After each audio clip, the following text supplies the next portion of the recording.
प्यारे बच्चों नमस्कार। मैं डॉक्टर संजय शर्मा, प्रधानाचार्य Shri KSD inter college Mahavan Mathura, माध्यमिक शिक्षा विभाग की कक्षा 11 की ऑनलाइन संस्कृत विषय की कक्षा में आप सभी का स्वागत करता हूं।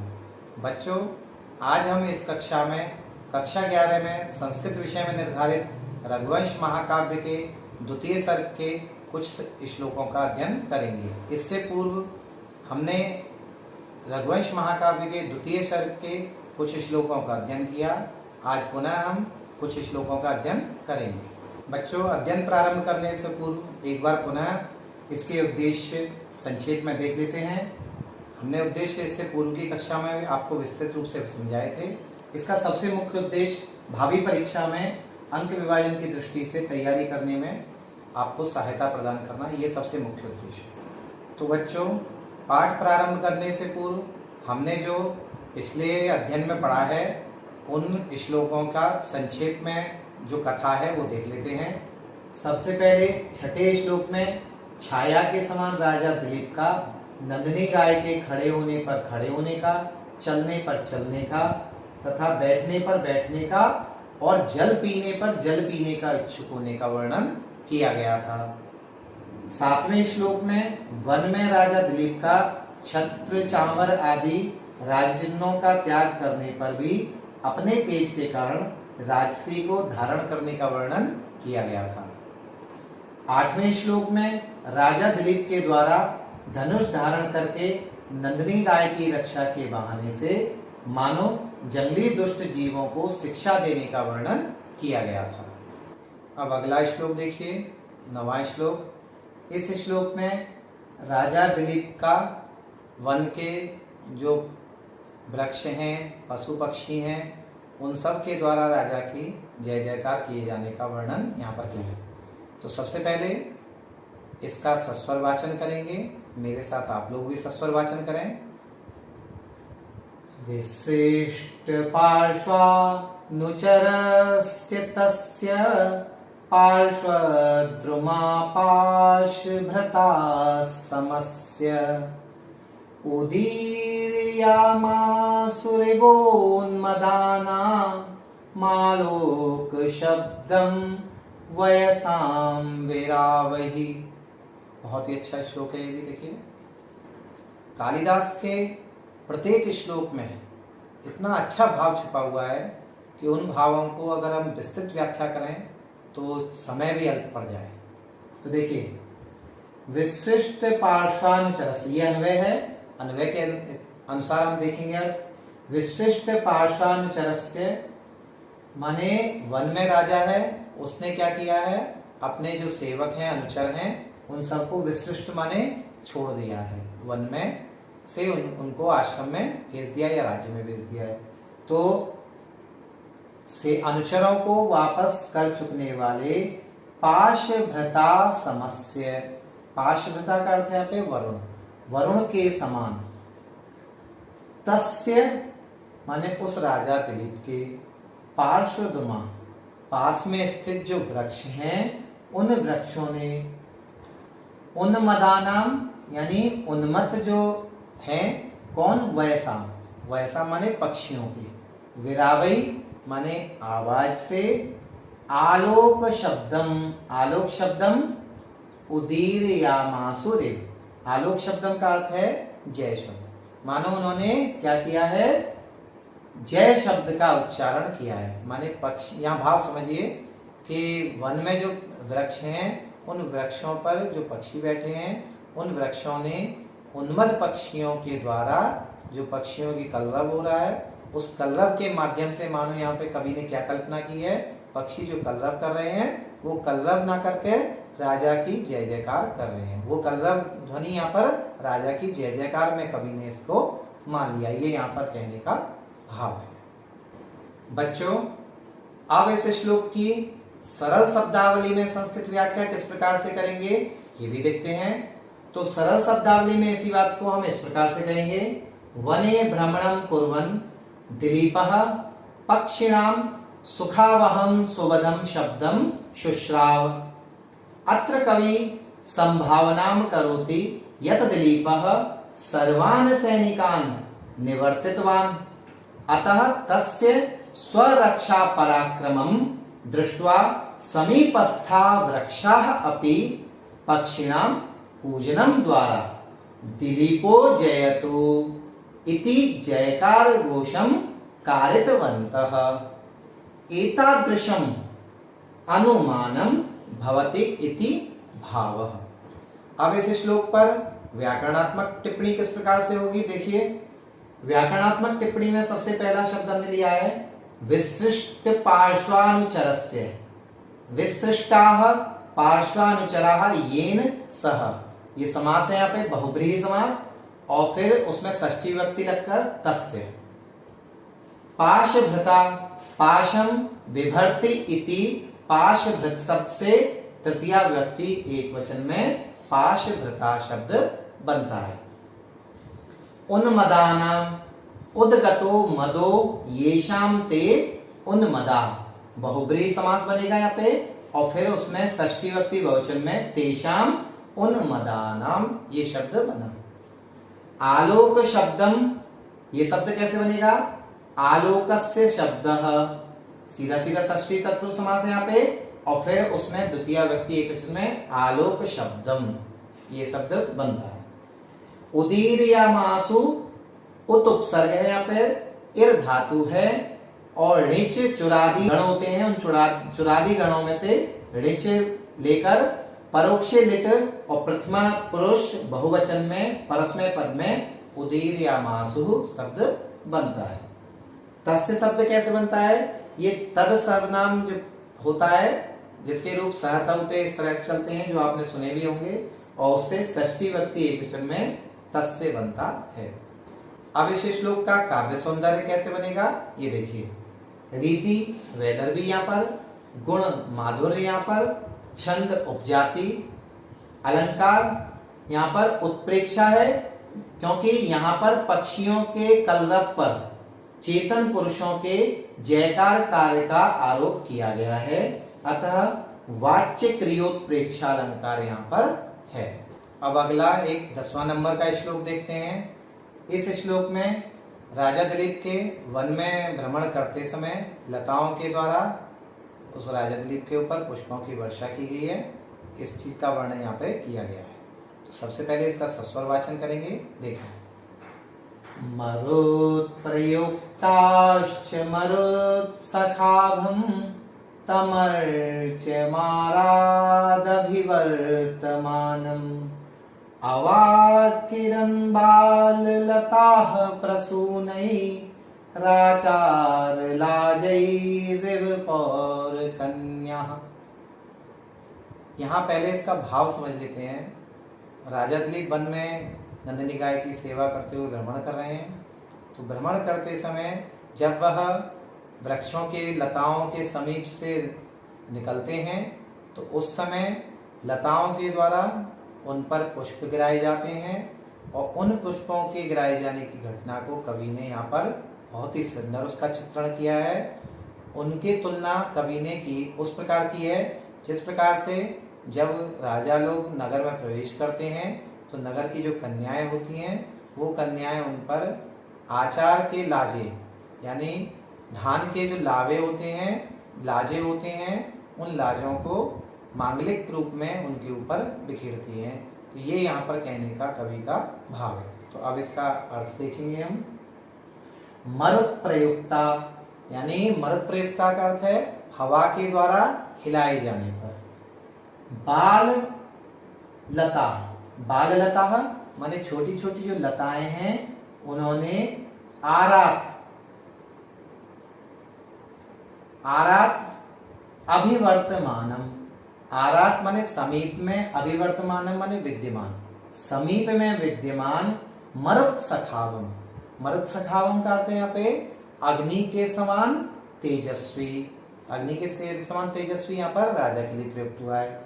तो अग्नि के समान तेजस्वी अर्च्यम माने उस पूजनीय तम, पूजनीय यहाँ पर राजा है तो अर्च्यम तम प्रसूनई माने पुष्पों के द्वारा, पौर कन्या नगर की जो कन्याएं हैं उन कन्याओं ने आचार लाजई, अवाकिरन।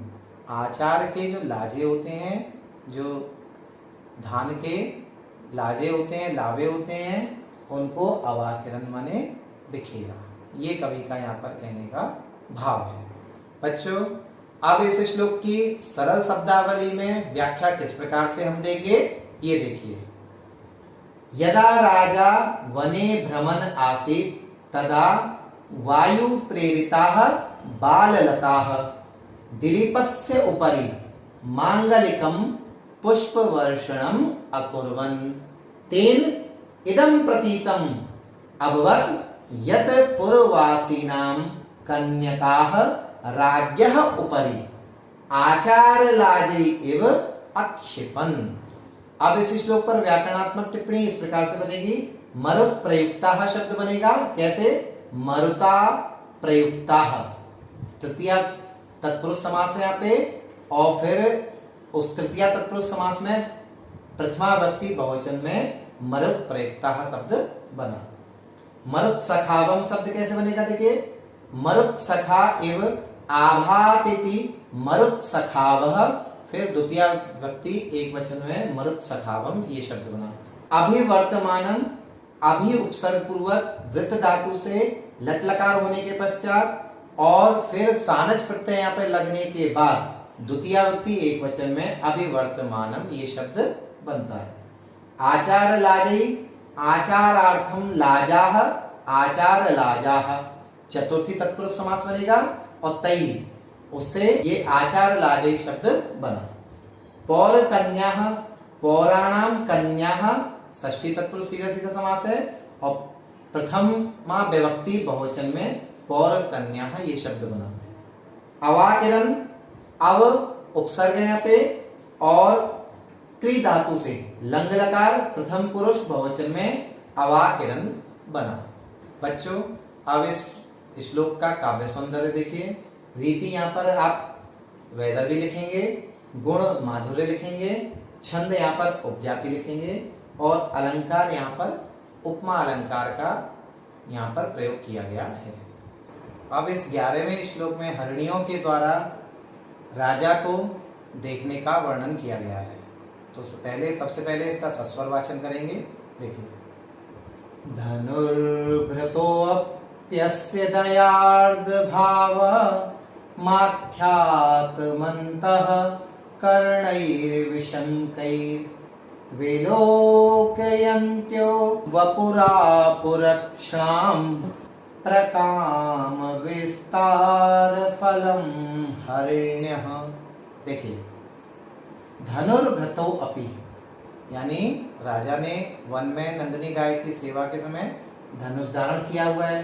तो धनुर्भृतो अप्य, धनुष धारण किए हुए भी, भाई धनुष धारण किया हुआ है तो किसी भी जानवर को राजा मार भी सकता है, लेकिन वह इस समय किसी भी पशु को, जानवर को मार नहीं रहा है। तो धनुर्भृतो अपि, धनुष धारण किए होने पर भी, अस्य माने इसके, विशंकई अंतःकरणई, निर्भीक अंतःकरण से, इस राजा के अंदर जो अंतःकरण है इसका, इस अंतःकरण से निर्भीकता जो प्रकट हो रही है, और दयार्द भावम, दयार्द भावम, और दया का जो भाव प्रकट हो रहा है वो आख्यातम, आख्यातम माने उसको कौन कह रहा है? इसका वपुः, इसका जो शरीर है, जो राजा का शरीर है, वो इस बात को प्रमाणित कर रहा है। राजा का शरीर इस चीज को बतला रहा है कि दया और निर्भीकता अब सब लोग महसूस करें। तो ऐसे वपुः विलोकयन्त्युः, ऐसे राजा के इस शरीर को विलोकयन्त्यः माने देखती हुई हिरणियां जो है, हरिण्यः का अर्थ है हिरणियां, जो हिरणियां हैं उन हिरणियों ने अक्षराम, अपनी आंखों के, हिरणियों के विषय में कहा जाता है कि इनकी आंखें बड़ी बड़ी होती हैं। तो हिरणियों के अक्षराम माने आंखों के, प्रकाम विस्तार फलम आपुः माने हिरणियों ने अपने नैनों के बड़े होने का फल प्राप्त कर लिया है। ये यहाँ पर कहने का कवि का भाव है। अब इस श्लोक की सरल शब्दावली में संस्कृत व्याख्या किस प्रकार से बनेगी देखिए। सरल शब्दावली में इसी बात को हम इस प्रकार से कहेंगे, यद्यपि राजा दिलीपः धनुर्धरः आसीत् तथापि तस्य अंतःकरणं दयाभावेन द्रवीभूतम् आसीत्। अतः वनस्य मृग्यः राज्ञः हृदयं स्वतुल्यम् इति मत्वा तम राजानं विशालैः नेत्रैः परिपूर्णतया अपश्यन्। फलतः तासां नयन विस्तारमपि सफलतां जगाम। ये यहाँ पर इसकी सरल शब्दावली में संस्कृत व्याख्या हमने की। अब इस श्लोक पर व्याकरणात्मक टिप्पणी देखिए। धनुर्भृतः, ये शब्द कैसे बनेगा?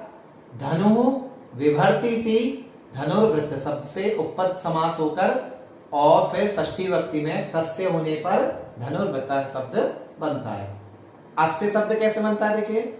इदम शब्द होता है, उसका पुल्लिंग में षष्ठी विभक्ति एकवचन में अस्य शब्द बनता है। दयार्ध भावम, ये शब्द कैसे बनेगा? दया आर्ध भावो यस्य तत् दयार्द्र भावः, बहुब्रीहि समास होकर तम और दयार्द्र भावम ये शब्द बना। विशंकैहि, ये शब्द विगतः शंका येभ्य तानि विशंकानि, बहुब्रीहि समास होने के बाद और तैहि विशंकैहि, ये इसका समास विग्रह इस प्रकार से हुआ। वपु शब्द कैसे है देखिए। वपुष शब्द होता है इसमें मूल शब्द, और उससे नपुंसकलिंग जो वपुष शब्द होता है उससे द्वितीय व्यक्ति एकवचन में वपुः शब्द यहाँ पर ये बना हुआ है।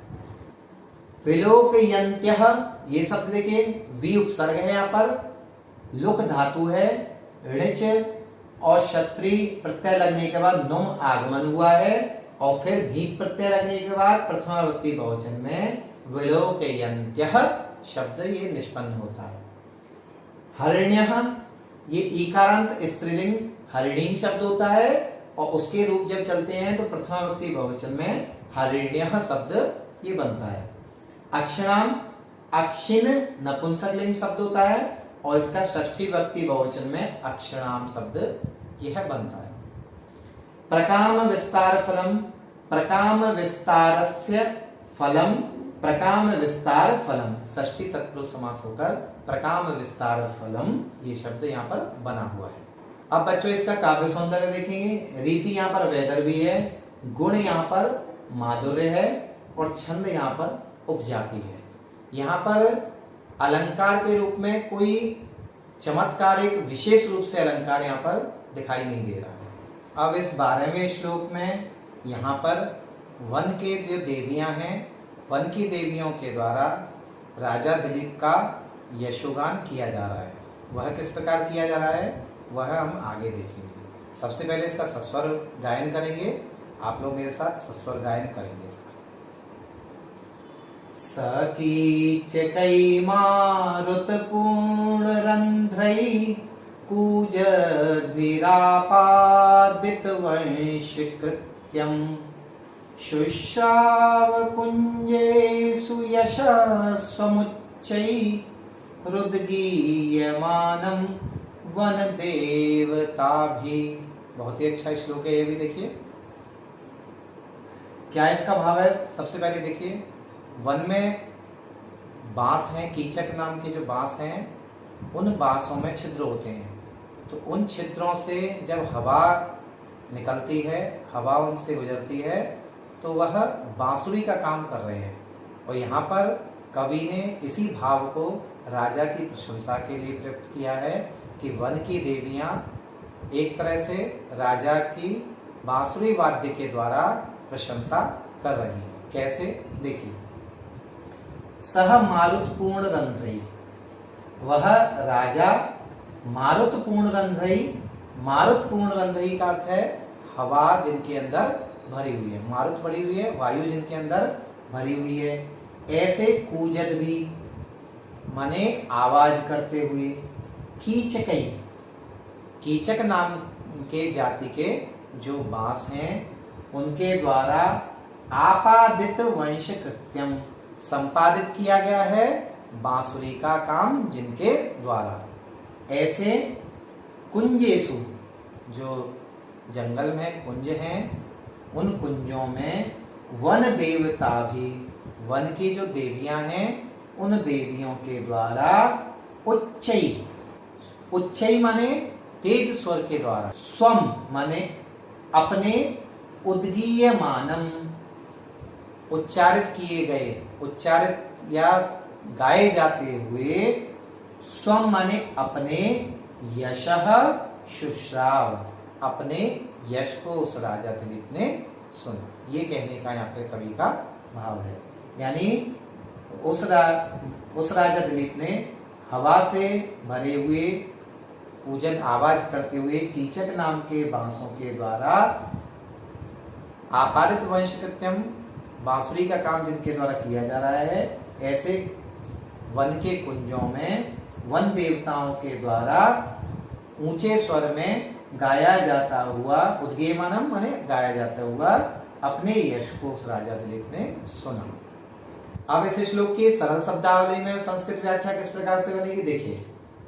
गोचारण काले वने वायुना परिपूरित छिद्राः कीचक नामकाः वंश विशेषाः पूजन्तः आसन्, तेन इदं प्रतीयते स्म यत् लताग्रहेषु विद्यमानाः वनदेव्यः राज्ञः दिलीपस्य शुभ्रं यशः तीव्र स्वरेण गायन्त्यः विराजन्ते, राजा तासां यशो गानम अशृणोत्। अब इस श्लोक की व्याकरणात्मक टिप्पणी देखेंगे।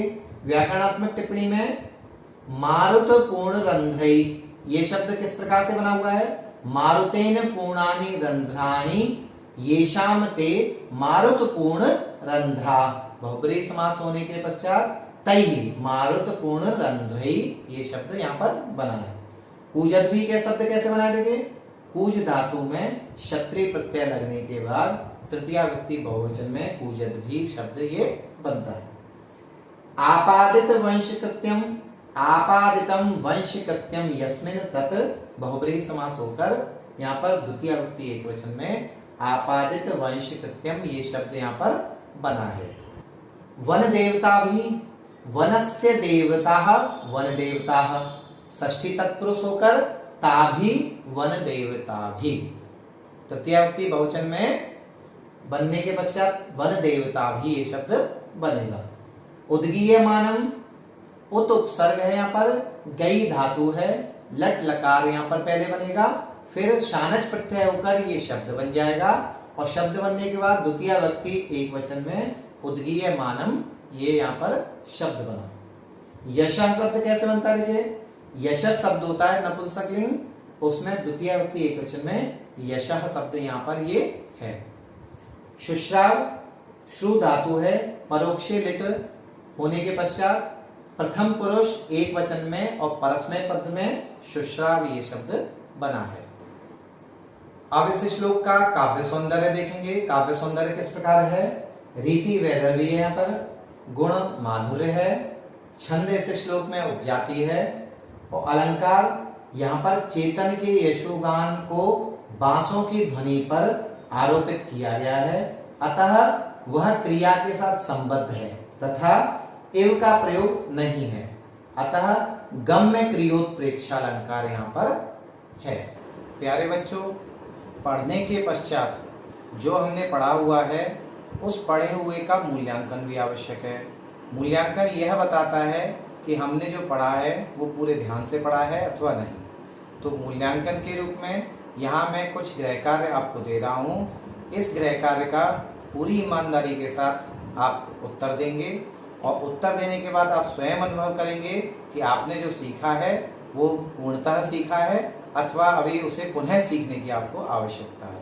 तो इसलिए आइए गृह कार्य के रूप में मैं कुछ वैकल्पिक प्रश्न आपको दे रहा हूँ, इनके उत्तर आप स्वयं देंगे। इनमें 4 विकल्प हैं, 4 विकल्पों में से आप जो सही उत्तर हो उस उत्तर को देंगे। तो देखिए, पहला प्रश्न है, तस्य पार्श्वद्रुमा उन्मदानां वयसां कई आलोक शब्दन उदीर्यमासुरिव। इसके 4 विकल्प हैं, वृक्षई, पादई, विरावई, हस्तई। इनमें से जो सही विकल्प हो उस विकल्प को आप लिखेंगे। दूसरा प्रश्न देखिए, तम प्रसूनैः आचारलाजै इव अवाकिरन्। यहाँ खाली स्थान दिया हुआ है। इस खाली स्थान में 4 विकल्प हैं, पौरकन्याः, युवतयः, महिलाः और मित्राणि। इनमें से जो सही विकल्प हो उस सही विकल्प को इस खाली स्थान में आप लिखेंगे। तीसरा प्रश्न देखिए, काह अक्षणान प्रकाम विस्तार फलम आपुः। इसके भी 4 विकल्प हैं, अश्वाः, हरिण्यः, ग्रहण्यः, पिपीलिकाः। इनमें से जो सही विकल्प हो उस सही विकल्प को आप लिखेंगे।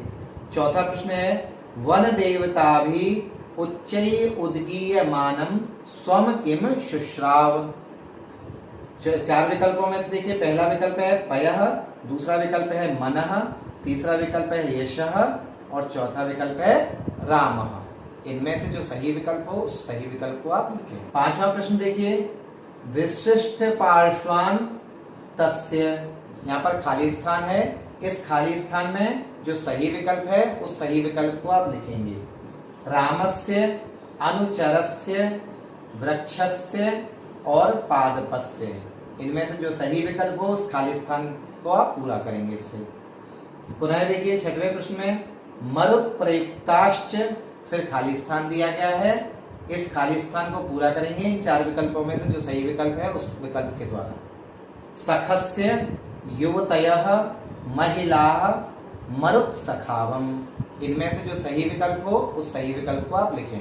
7वां प्रश्न देखिए, धनुर्व्रतो अप्यस्य, खाली स्थान है अर्धभावम। इसके 4 विकल्प हैं, दया, क्षमा, चटका, पिपीलिका। इन 4 विकल्पों में से जो सही विकल्प हो उस सही विकल्प को आप लिखेंगे। और 8वां प्रश्न देखिए, सह काभि उद्गीयमानम स्वम यशः शुश्राव। इसमें 4 विकल्प हैं। इन 4 विकल्पों में से जो सही विकल्प हो, बालिका भी, महिला भी, वन देवता भी और नायिका भी। इस प्रकार से बच्चों ये हमारा गृह कार्य हुआ। इस गृह कार्य को आप अपने घर पर करेंगे और स्वयं मूल्यांकन करेंगे। इसके साथ साथ बच्चों गृह कार्य के रूप में आप आगे के कम से कम 4 या 5 श्लोक स्वयं अध्ययन करेंगे और उन 4 या 5 श्लोकों का अध्ययन करने के बाद, उनको समझने के बाद आप पुनः जब हमारी कक्षा होगी तो आप आएंगे तो आप स्वयं अनुभव करेंगे जो आप पढ़ेंगे वो आपको और अच्छी तरह समझ आ रहा है। साथ ही साथ जो हमने पढ़ाया है इन श्लोकों का बार बार पुनः पुनः अभ्यास करेंगे, क्योंकि अभ्यास करने से ही विद्या आएगी। बार बार जितनी बार आप अभ्यास करेंगे तो आपको वह श्लोक पूर्णतः समझ आ जाएगा। आपको आवश्यकता पड़े पुनः पुनः आप इसे देखें तो आपको पता चलेगा कि यह आपके लिए लाभप्रद है। साथ ही साथ आप जो हमने आज पढ़ाया है, जो हमने श्लोक आज पढ़े हैं, उन श्लोकों को बार बार अभ्यास करें तो आपको स्वयं ही अनुभव होगा कि आपने जो पढ़ा है वो आपको लाभ दे रहा है। इस प्रकार बच्चों आज हमने कुछ श्लोक पढ़े, उन श्लोकों का हिंदी व्याख्या देखी, उनकी संस्कृत व्याख्या देखी, उनकी व्याकरणात्मक टिप्पणी देखी, उनका काव्य सौंदर्य देखा था, उनका सस्वर वाचन भी किया। इस प्रकार से आगे की कक्षा में पुनः हम मिलेंगे और फिर पुनः हम नए श्लोकों के साथ आपके सामने उपस्थित होंगे। तब तक के लिए सभी को प्रणाम।